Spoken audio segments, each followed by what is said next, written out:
Good morning বন্ধুরা, কেমন আছো তোমরা সবাই? আশা করি সবাই খুব ভালো আছো। আজ সকালে ঘুম থেকে উঠেই যখন কুয়োতে জল তুলতে গেছি, দেখছি একটা পাখির ছানা জলে পড়ে আছে। ভাবলাম মরে গেছে, তারপর দেখছি না, একটু নড়াচড়া করছে, তাই ওকে তুলে একটা সেফ জায়গায় রাখার চেষ্টা করলাম।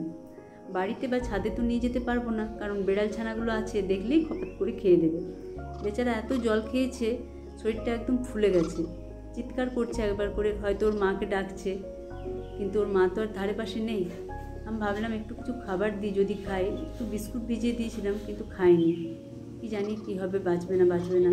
আমি ভগবানের কাছে প্রার্থনা করছি ও যেন তাড়াতাড়ি সুস্থ হয়ে উড়ে যেতে পারে। আর আপনারাও ওই পাখিটার জন্য একটু প্রার্থনা করুন।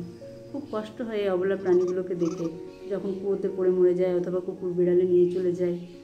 কিছু তো করার থাকে না, আমাদের যেটুকু সাধ্য আমরা সেটুকু করি, বাকি ঈশ্বরের হাত। আপনারা একটু প্রার্থনা করুন ও তাড়াতাড়ি যেন সুস্থ হয়ে উড়ে যেতে পারে।